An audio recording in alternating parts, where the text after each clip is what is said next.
I thought it was just another lonely weekend, until that night reminded me how dangerous loneliness can be. This isn't a story about betrayal, it's about temptation, self-control, and the painful beauty of rediscovering who I really am. So listen carefully, because sometimes, the line between right and wrong isn't what you think. It started as one of those nights I never thought would be remembered for anything. Just an ordinary evening with my cousin calling to ask a small favor. Her son, Dylan, was spending the weekend in town for a school competition, but her car broke down on the highway. She asked if he could stay the night at my place instead of making the long trip back. I didn't even think twice. Of course, I said. He can use the guest room. It felt like such a harmless thing to agree to. After all, I'd known Dylan since he was a child. He used to play in our backyard when my husband and I would host family barbecues. But when he arrived that evening, dragging his small black duffel bag into the house, I caught myself looking at him a little differently. He wasn't the same lanky boy I remembered. He had grown, taller, broader, more confident. He carried himself like someone who had started to notice how people looked at him. And for some reason, that realization unsettled me. I tried to shake it off, smiling like any aunt would. "You've really grown up, Dylan," I said, and he just gave that shy half-smile that teenagers use when they're both embarrassed and proud. My husband was away on a work trip that weekend, which meant it was just the two of us in the house. It didn't seem like a big deal at first. We ate dinner together, talking about school, his plans after graduation, and how much he'd missed my cooking. His voice was deeper now, and every time he laughed, I felt a warmth in the room that I hadn't felt in a while. It's strange how loneliness creeps in quietly.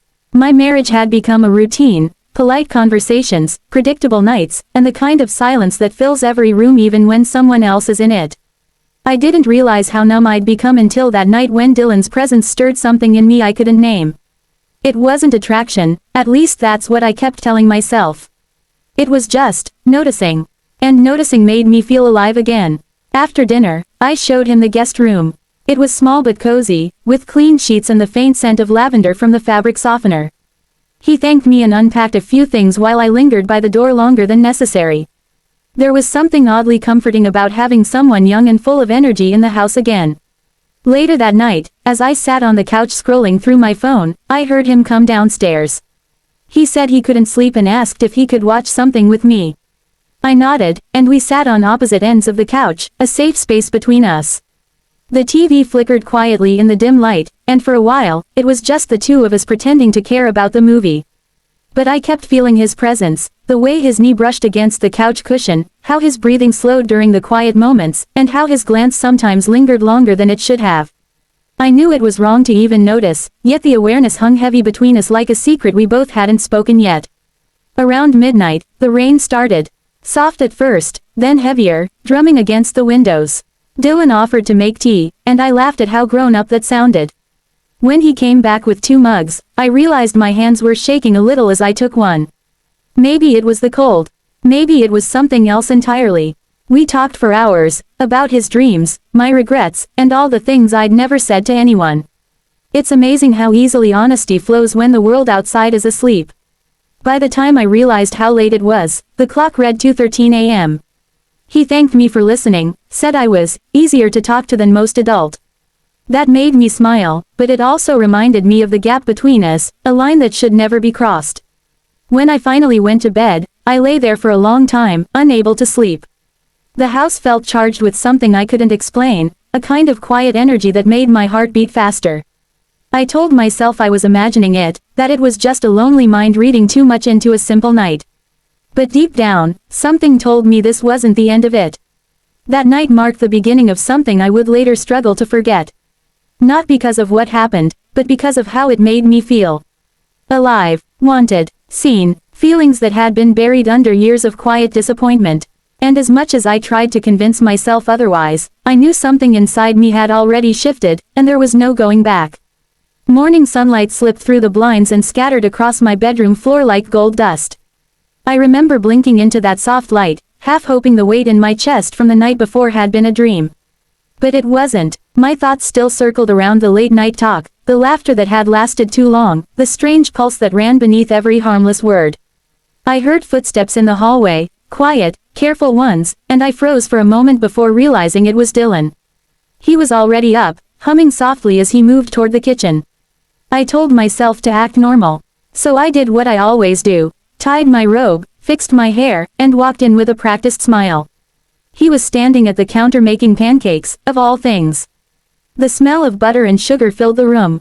"Good morning," he said, cheerful, boyish again. That simple greeting should have broken the tension, but it didn't. Instead, it made everything feel more delicate, like one wrong word could shatter the balance between us. We ate together at the small breakfast table. The clinking of cutlery was the only sound for a while. I noticed how different he looked in daylight, still young, still familiar, but with that new trace of confidence that unsettled me. He told me about his upcoming competition, how nervous he was, how he wanted to make his mother proud. His honesty disarmed me. I found myself encouraging him, telling him he'd do great, even brushing a crumb from his sleeve before I caught myself and pulled my hand away. The moment lingered. He noticed. Neither of us said a thing. After breakfast, he offered to help around the house. I told him it wasn't necessary, but he insisted. Watching him move from room to room, fixing a crooked frame, carrying the laundry basket upstairs, I felt a quiet ache inside me. Not desire, not yet, but a reminder of what care looked like when it wasn't routine or expected. My husband had stopped noticing the small things long ago. Dylan, without meaning to, noticed everything. I spent the rest of the day trying to bury that feeling under chores and phone calls. But every time I passed the guest room door, I caught the faint sound of his music, a soft rhythm that pulled at my thoughts.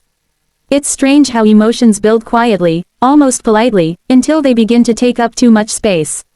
By evening, the house had settled into that peaceful hum again. He asked if I wanted to go for a walk before dinner. I hesitated, part of me wanted to say no, but I agreed.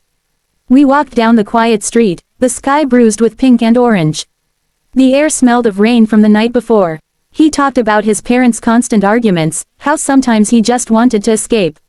I listened, feeling something twist in my chest. When he said he felt safe here, I didn't know whether to feel comforted or afraid. We returned home as darkness fell. I cooked, he set the table. It almost felt like family, like what I used to imagine marriage would feel like before years of silence and indifference. When we sat down to eat, our hands brushed accidentally. He apologized softly. I laughed it off, but the warmth from that touch stayed long after. Later, as he got ready for bed, I caught my reflection in the mirror and didn't recognize the woman staring back. There was color in her cheeks again, a brightness in her eyes. I realized how long it had been since I'd felt that kind of life inside me. That frightened me more than anything. I told myself that tomorrow he'd leave, that this was just a passing moment, a reminder that I was still human. But deep down, I knew the story wasn't finished. The line I swore I'd never cross had started to blur, not from action, but from emotion. And sometimes, that's even more dangerous. When I turned off the light that night, I could hear the faint creak of the guest room bed as he moved. For a few seconds, our lives existed in the same silence, separated by a single wall and 1,000 unspoken thoughts. I lay awake, staring at the ceiling, realizing that something irreversible had already begun, something I couldn't name, but couldn't ignore either. Sleep didn't come easily that night. My mind kept replaying fragments of the day, his laughter at breakfast, the warmth in his tone, the look in his eyes when he said he felt safe here. It wasn't what he said that haunted me, it was what it awakened in me. I realized how dangerously lonely I had become, how easily simple kindness could blur into something more when your heart has been starved for too long. The next morning, I woke early just to steady myself. I made coffee, opened the windows, and let the cool air fill the house. For a moment, I convinced myself that the weight in my chest had lifted. But when Dylan came into the kitchen, hair tousled, still half asleep, that calm dissolved again. It wasn't attraction that scared me anymore, it was how easily comfort could disguise itself as something else. He smiled when he saw the pancakes I'd made, saying I reminded him of his mom when she used to make breakfast before school. That sentence hit me harder than I expected. It was innocent, but it drew a sharp line between the world he belonged to and the one I did.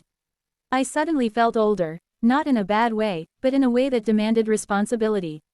I had to be the adult in the room, no matter how my emotions twisted beneath the surface. As the morning unfolded, I found myself studying him differently, not as someone who stirred something inside me, but as a young man caught between childhood and adulthood. I realized how unfair it would be to let my loneliness project something onto him that wasn't real. The truth was, I wasn't craving him. I was craving the feeling of being seen, of being understood, of being reminded that I still existed beyond the quiet shadow of my marriage. Later, while he sat in the living room practicing a speech for his competition, I watched from the kitchen doorway. His voice trembled at first, then grew stronger with every sentence.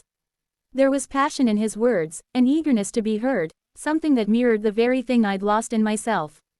It was like looking at a version of youth that I'd once had but misplaced somewhere along the way. And that realization, not desire, but reflection, changed everything for me. At one point, he looked up and caught me watching. He grinned shyly. "How did I do?" he asked. "You did great," I said softly. "Really great." He beamed, proud of himself, and in that simple exchange, something shifted inside me. It wasn't tension anymore, it was clarity. I wasn't supposed to feel drawn in, I was supposed to protect him from being misunderstood, from becoming tangled in something that could hurt him. And maybe, in a way, protect myself too. The rest of the day, I kept myself busy, laundry, phone calls, a long walk around the neighborhood. I needed distance, even within my own home. Every time I passed the guest room door, I reminded myself of the thin line between appreciation and temptation, and how easy it was to mistake one for the other when your heart feels empty. That evening, we had dinner together again, but it felt different. The air was lighter, steadier. We talked about safe things, his upcoming competition, his dreams, how proud his mother would be. I found peace in listening rather than feeling. For once, it wasn't about me. When it was time for him to leave the next morning, I helped him pack his things. He hugged me before he left, an innocent, grateful gesture, and I felt tears sting my eyes, not because I was losing something, but because I was letting go of a version of myself I didn't want to become. After the door closed behind him, I stood there for a long while, the silence pressing softly against my thoughts. I realized that what had happened wasn't a sin, but a lesson, one about loneliness, vulnerability, and the power of self-control. Sometimes the hardest boundaries to keep aren't the ones set by others, but the ones we draw for ourselves when no one's watching. That night, I slept peacefully for the first time in weeks. The house felt quiet, calm, and honest again. I understood now that some stories aren't about crossing lines, they're about realizing why those lines exist in the first place. Days passed, but the memory of that weekend lingered like perfume on the edge of my thoughts, faint but impossible to ignore. Every time I walked past the guest room, I still felt traces of it. The quiet conversations, the late-night laughter, the feeling of being seen for the first time in years. None of it was wrong on the surface, yet something about it made me uneasy.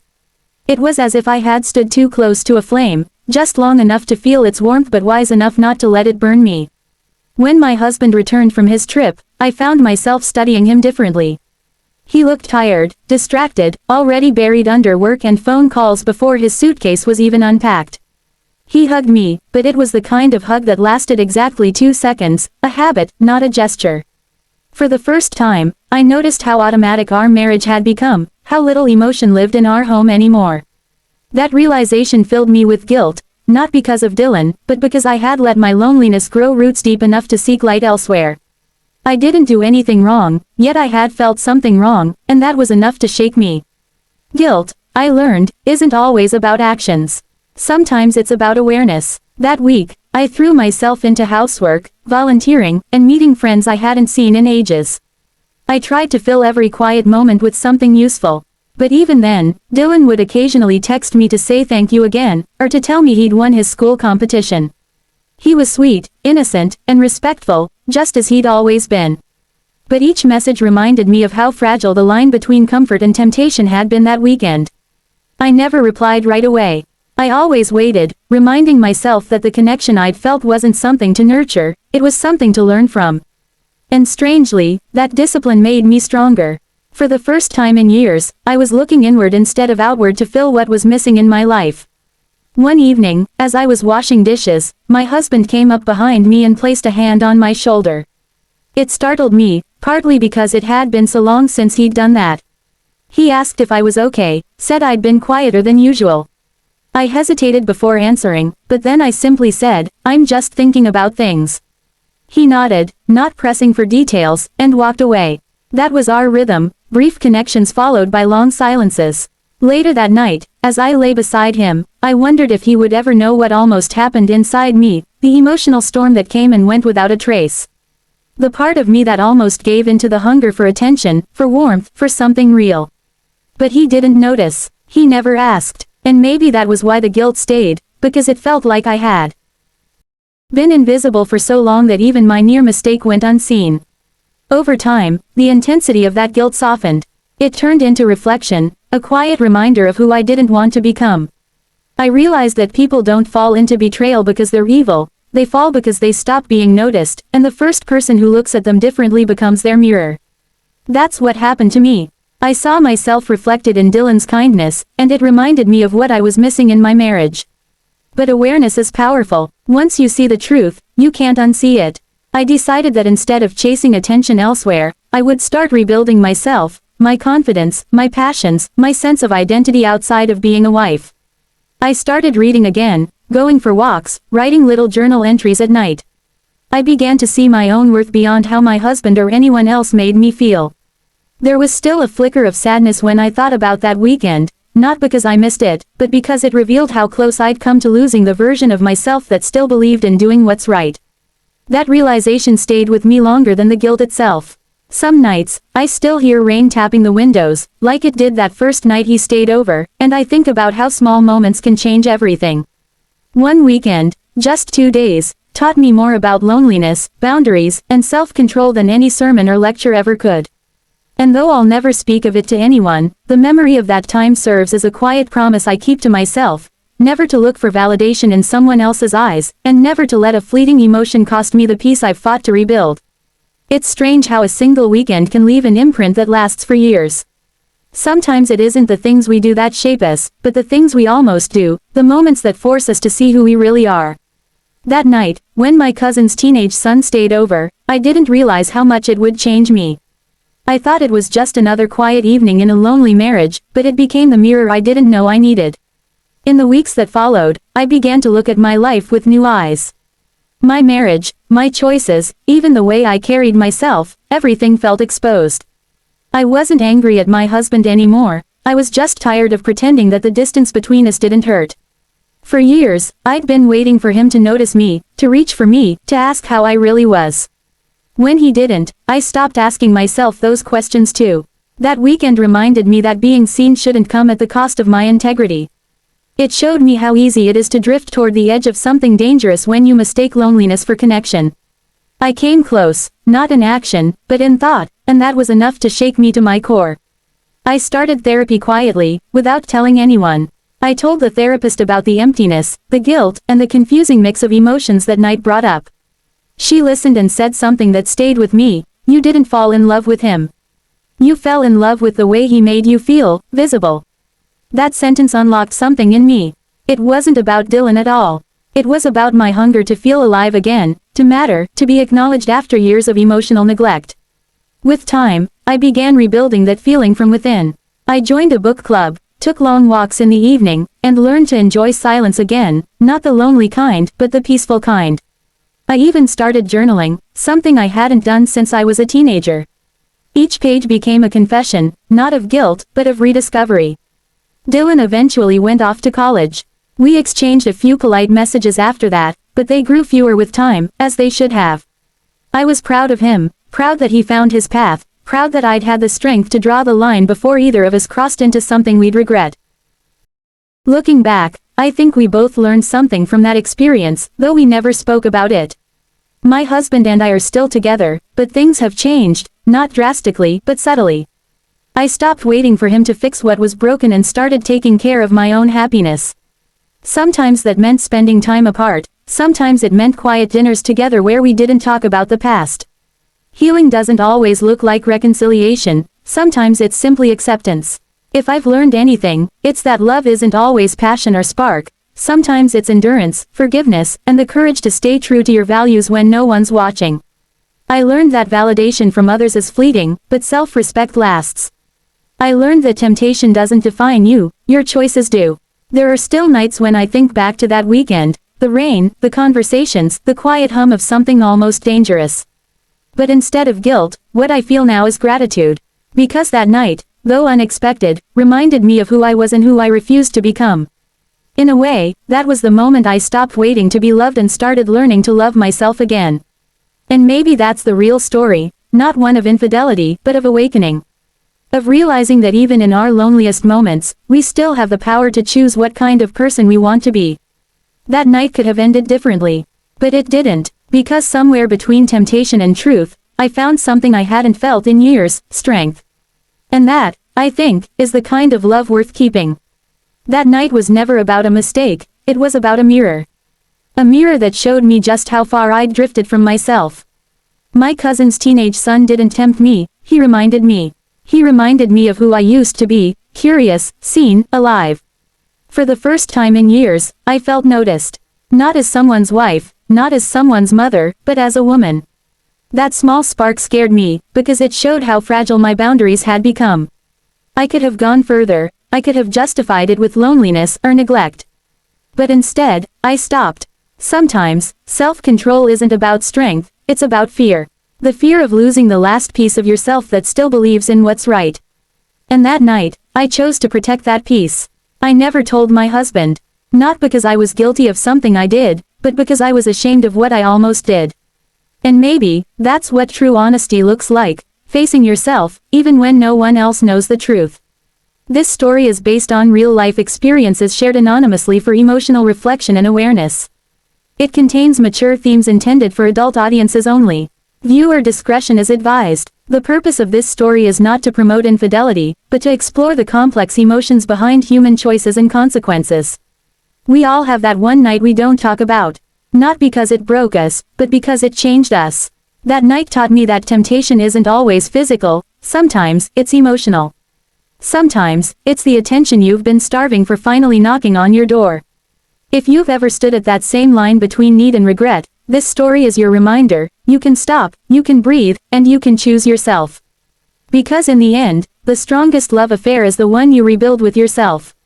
Sparkle subscribe to Infidelity Tales for more real, raw, and unforgettable stories, where every secret has a heartbeat, and every confession has a lesson.